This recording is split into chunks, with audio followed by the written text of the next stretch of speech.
Hi, this is Wilfredo Hernandez, Arts and Culture Group Leader with the Brooklyn Community Pride Center. And Jackie Yodashkin, Communications Director at Immigration Equality. And we're here today conducting our 6th interview as part of the LGBTQ New Americans Oral History Project. And today we are here with Alex. And can you tell us where you are, Alex? I am in Brooklyn at the Brooklyn Community Pride Center. Pride Center. Yes. You got it. You got it. We got it. And today is May 25th. 2016. And thank you for joining us today. Thank you for having me. Alex, can you tell us where you grew up? I grew up in Kingston, Jamaica. I was born at the University of the West Indies Hospital. Yeah, that's about it. What was it like growing up in Jamaica and Kingston? It was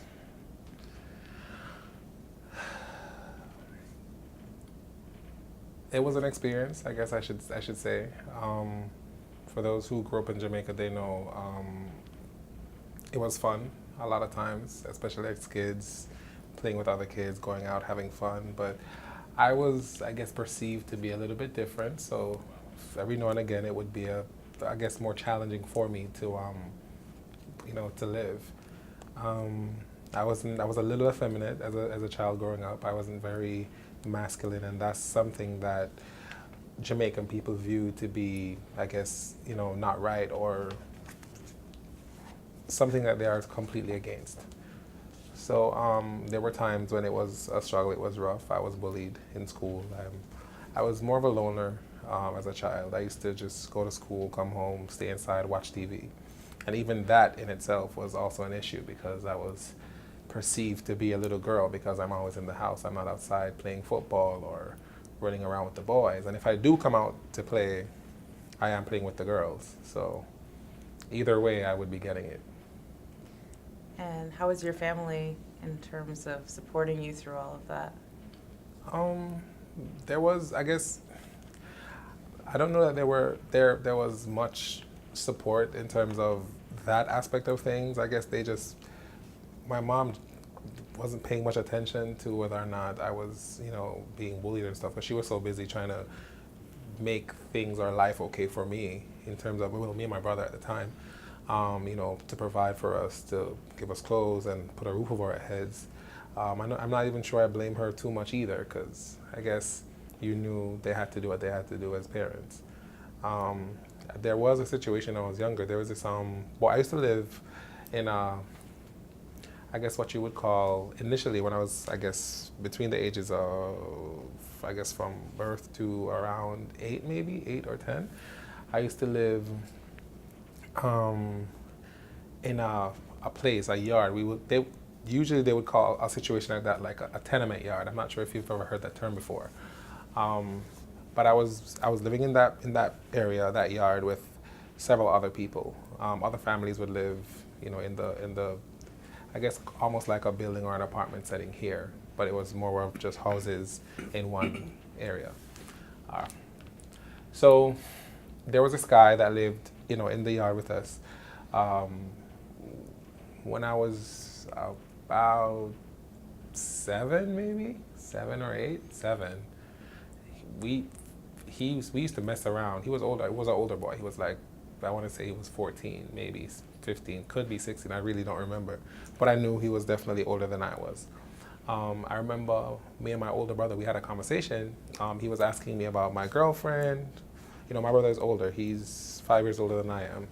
And we were having a conversation about if I had a girlfriend and stuff like that. And I was like, no, I don't have a girlfriend. But there is somebody. I'm thinking he's my brother. I could talk to him. I could trust him. So I said, I'm going to tell you something, but you can't tell anyone. And he's like, okay, I'm not telling nobody. I'm not going to tell anyone. So I was like, okay. So I told him about the guy. And before I could have that last word out of my mouth, he just ran out the house and, ran, and he told my mom and everything. Anyways, I'm sorry, that's not how it went. That's a lie. He said he wasn't going to tell anyone. I thought it was over and done then. But he did run out the house. I thought he went to tell her, but she didn't come to me or anything that night. So the next morning I got up, I went to school, and when I came back from school, as soon as I like reached inside, I saw my mom crying, and then my dad was there. He's usually never home when I get home from school. And, she was crying, and there was this big commotion now. People are starting to come about because she's starting to talk. And my dad he didn't finish school, so he was not very educated. So he deals with things a little bit differently. So he started to make a big deal out of it. And, my mom, she took me to the doctor to check what's going on. And it was just this really big thing, and it made things even worse for me at that time because everyone now knew what was happening. They had to, that guy had to move out. They packed him up and he left. And my dad actually made me get naked, and he beat me in the middle of the yard so everyone could have seen. In my mind, I wasn't, I'm sure I was no older than 8. I was like 7 years old, I'm sure of it. No older than 8. And that situation made life very, very, very uncomfortable for quite some time. I ended up moving from that area when I was 10, and we moved to like a more rural area. Life got a little better at that point because I was around different people. They didn't know me. It was easier because I was able to, go about. And then I started going to a different school. And I started getting bullied at that school because now I'm still that little boy that is a little effeminate. So there's actually a girl, and the most funny thing about that situation is I'm now friends with that girl, and she's actually a part of the community. She's LGBTQ too. So, but she used to bully me a lot in school, beat me up. There was another guy that used to do it too. So it was a little rough as a child growing up back home because almost everywhere you go, the situation would be the same. If you were not like them, then you were an outcast, basically. For the most part, that's kind of what my whole life was. Moving from one area to another. My mom moved a lot too, so every time I got comfortable, then the whole situation just repeated itself. At age 15 is when I met a guy for the first time. That's the first time I was actually I would say sensibly acting on my feelings as a gay person. So there was that situation with him. I don't know. I guess in a nutshell, that's kind of how my life went for the most part, growing up. So when did you come to the U.S. for the first time? I came to US for the first time at age 23, I think, or 24. And what brought you here? I was visiting at first. I came to visit I have quite a few family members that live here in Brooklyn. So I was visiting. I had some friends that had migrated before, so they lived here. Yeah, that's how I got to Brooklyn. And so you stayed on that visit? Initially, I didn't. I went back home because at first I didn't know about all of this. I didn't know about asylum. I didn't know about this whole process. Initially I didn't know what to do or how to, to go about staying here. And the truth is, I'm gonna be completely honest with you. I love Jamaica as a country. I love it. It's a really nice country. The people, however, that's where the issue come in. But overall, initially I wasn't necessarily wanted to move to America, but then after you come and you see the difference, you see people are more, not everyone, because this is New York, some people are just mean, but generally people are more accepting, they're more loving. People are, there was PDA, that's not something I'm used to. You don't see that back home, not even with heterosexual people. They don't embrace in public, they don't kiss in public, anything of that nature doesn't happen, because by nature, Jamaicans are conservative, regardless of how much you see on the TV or on the internet about them doing all sorts of things outside. The country itself is really a conservative country, so that's not something you see regularly. And that's one of the things I had enjoyed a lot about this place when I came here for the first time. And not just that, I felt a difference when I came here for the first time. I felt like there were endless possibilities. I could be who I want. I could do what I want to do. I could actually be happy when I came here. That's how I felt. And I was not sure if I wanted to move here initially, and I went back home. And then when I got back, I was like, okay, I need to go back to New York. Like, what am I doing here? Why am I back home? Because as soon as you hit the airport and you get home, you start to feel the restrictions. You start to feel, the fact that you're not able to be who you are. And I'm the type of person that I believe in, wanting to be happy, wanting to be who I am, and not having anyone else dictate how I'm supposed to feel or who I'm supposed to be. So that made me feel really uncomfortable. I did come back to New York afterwards, and after I came back, my friends, we were just having a conversation, and they were like, you really should move here. You really should come. You really should stay. You shouldn't go back. And I was like, I didn't know how I was going to do that. I didn't want to come here and then have this situation where I'm here just hiding. At that time, I didn't even know, that this situation was even an option. I didn't want to have to hide from the police or hide from immigration because I'm not legal in the country. And that's when I, actually started getting information. Someone told me about it. I started to do my research. I called them. I spoke to them. They were very helpful. Immigration equality, that is. Very, very helpful. They told me all I needed to know. And I guess we basically took it from there. And how long did the process take between filing and? My process took approximately, I want to say 2 years, maybe, because I was just granted in February of this year. Congratulations. Thank you so much. What did that feel like to find out? Oh my goodness. It was such a relief, because the truth is, you just waiting to hear what what the outcome is going to be is very nerve-wracking. You are here. I mean, I was fine because I was working. I mean, I had a work permit. I was able to work. I was able to do stuff, and that was all well and good. But at the end of the day, you still, you're not necessarily a resident. You're not a permanent resident yet. So you still wanted to, know what the outcome was going to be. So when I did do my interview and I got my final information, I was excited. I was elated. I was really, really happy. So, you came into would that be 2014 when you applied? I applied in 2014, yes, but I came here 2013. That's when I actually decided to stay.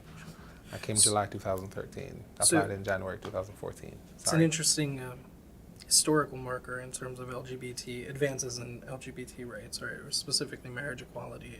That was in 2013 because I came here a month later. That actually helped to influence my decision as well. Really? Yeah, because I was like, wow. I mean, initially I didn't think about, because obviously that was never an option where I was living. So I never thought of actually being married to a guy before. But when I realized it was now an option, something I could possibly do, of course that's something I wanted. That's something I definitely would want to have. Yeah, my question was going to be, what was it like coming in the midst of all of that, that social movement, that specific historical point, coming from where you were? I was happy. It was a really good experience. Like I said, it's not something I knew would have been a possibility before, based on where I grew up, based on where I was. But now that it is, it's something that I'm extremely happy about. I appreciate such a situation, because the truth is, I want to be able to be with who I want to be with, love who I want to love, and not have to, worry about not being able to share my life with them in every possible way, because we're two guys, or two females, or whatever the case may be. So what is your life like now? You have asylum, you are living in Brooklyn. It's you know what, I can't complain. I honestly cannot complain. I'm happy. I'm very happy. I am, I'm working, I'm doing different things, I'm planning to go back to school, I'm doing so much with myself right now. I'm at a place in my life where I can truly, genuinely say I am truly happy. And it's all because I was able to move to this country and was able to be, to have this process that granted me asylum, that I was able to be, legally live here and not have to worry about stuff like that. I mean, when you're an immigrant, there's so many things you worry about. Like what? You worry about having a situation where ICE comes in to get you. You think about stuff like that. You're worried about people who know you're not legal. They threaten you. So it's very nerve-wracking. Like when I was here, I'm a hairstylist.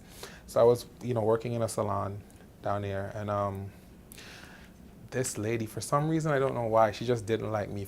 I don't know why. She just didn't like me. And I remember her trying to start something with me. She tried to start a fight with me. And she was up in my face and everything, trying to get me to react to that. Thank God I'm very composed. So I didn't. And I remember the next day she was there, and what she was saying was she wanted me to hit her so she could call the police and they could have me deported. So there are situations like those. America is a wonderful place, but then sometimes you do find yourself around some people that's not so nice. And as an immigrant, it's a lot worse for you because people talk about it. It's not, people say it, they try to do stuff to make you uncomfortable. They take advantage of you because, you don't know they feel like you don't know your rights, or you don't know, you don't have any protection because you're not legally here. So yeah, it's not having to think about any of that means the world to me right now. What is it like when you hear people talk about immigrants in general and they say sort of, anti-immigrant things? What do you react to that? Do you feel that? I do. It upsets me. It upsets me, and I'm a very outspoken individual. So sometimes, depending on the situation, I would give my 2 cents. I will have a conversation with them. I will say, listen, this is how, I would try to defend it as much as I can, and sometimes it's a lack of knowledge too. So I try to educate people as much as I can as well. The truth is, we're all, and the funniest thing is, a lot of these people are people that moved here. They're immigrants themselves. They moved here from another country and got naturalized, whichever way. They got married or whatever it is, even if they were filed for. The fact is, you are not an American citizen. You moved here from another country. You are an immigrant just like I came here. So for you to be the one to start or try to make me feel uncomfortable for being an immigrant, I find it so crazy, so ridiculous actually. Now that you are here and you have status, and going back to this question about how you feel about when people talk about immigrants, I think we find ourselves right now in an interesting or not so interesting, scary political environment. The talk about immigration rights. Mr. Trump. How do you react to that? Having lived the experience. I mean, first of all,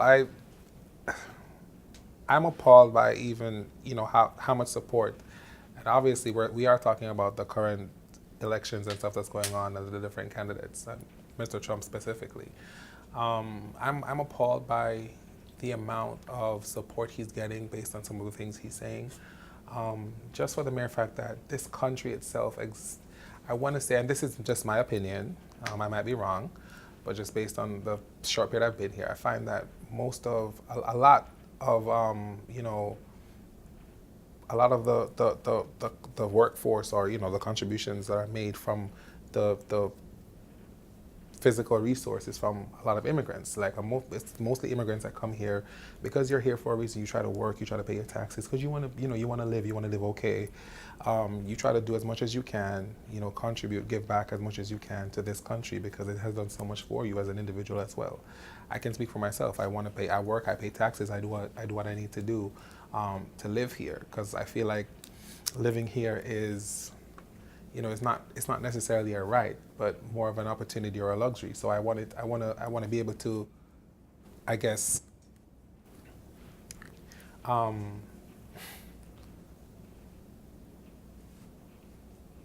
give back for that opportunity that you've given to me, basically, if that makes sense.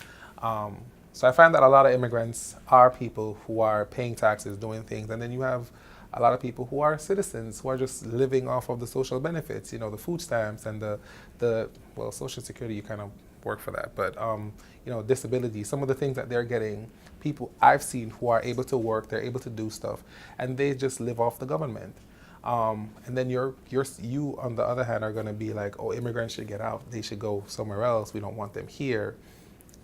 And still, we're the ones that basically footing the bill for you to live free or live, I guess, without having to work. For those who do it, because I mean, it's not every American sits home and takes advantage of different social benefits. So that's not what I'm saying. I'm just saying for some of those who I've seen, that's the situation. And I've heard people like them talk about immigrants as well, which in many cases I have to set them straight because I'm like, how dare you? How dare you make such a statement when you're not working, you're not giving back to this country at all. As a matter of fact, you're just taking from it. So how can you speak to or speak against people who are actually giving to this country, who is making it possible for you to not give back? So, yeah, I hope I answered your question. So I want to bring the focus back on you for a minute. Can you tell us what you like to do for fun? A little bit about you? Right now, I'm more of a homebody now, so I usually just stay home, watch TV, watch Netflix and Hulu. I like to cook, I like to entertain, so my friends come over a lot. I cook. I love having people around. So my house is kind of that spot where everyone goes to when there's anything going on. So that's basically what my life is now. Every once in a while we may go out to a party or an event, go to Six Flags, now that it's warm, maybe go to the beach, but generally I'm usually home when I'm not working.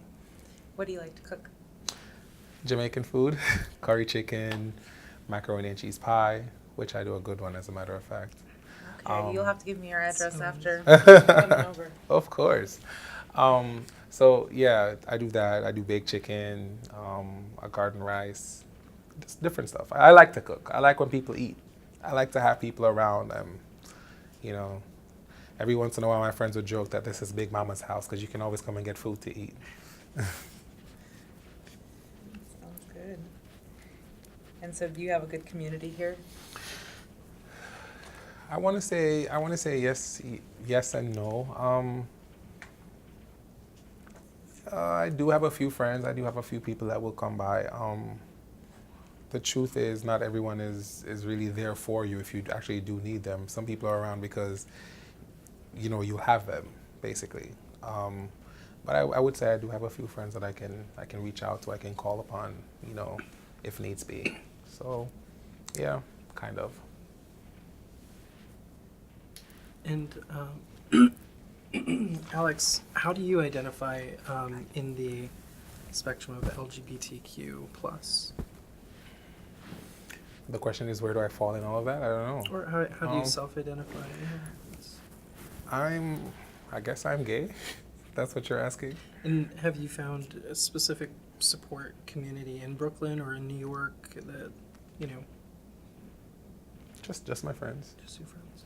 Just my friends. And most of them are people I know from back home who moved here. So what do you think that people should know about LGBTQ immigrants? That we are very hardworking. We're very appreciative of the opportunity we've been given. A lot of us, most of the ones I do know, they don't take it for granted. We come here, we're given this opportunity, we try to make as much of it as possible. We go back to school, we try to work, we try to give back, as I said, because had it not been for asylum, a lot of us would not have been able to stay here. So I in particular, I'm extremely grateful for that opportunity. And what do you want people to know about you? I want them to know I'm hardworking and I'm going to do as much as I can to make this opportunity count. Yeah.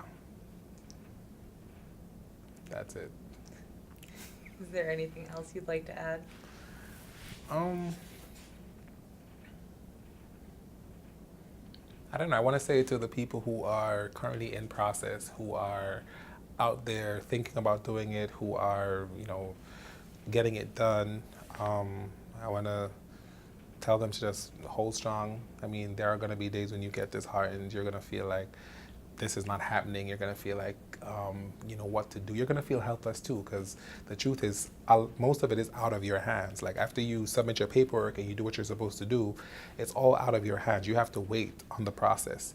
And another thing they should know is that everyone's process is different. Don't listen to, another person saying, okay, I got this and I did this, or, this happened in this time frame and this happened in that time frame. The truth is, each case is definitely by a case basis.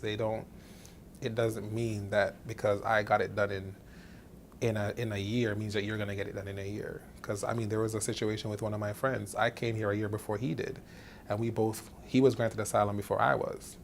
And I started the process way before him. We were both granted in the same month, but he was granted like 2 days before me. So it's, don't use other people's situation to, based on what they're experiencing to judge your own. And just never give up. Never give up at all. Just fight it to the end, because it will definitely be worth it in the end. Thank you so much. Thank you. Thank you.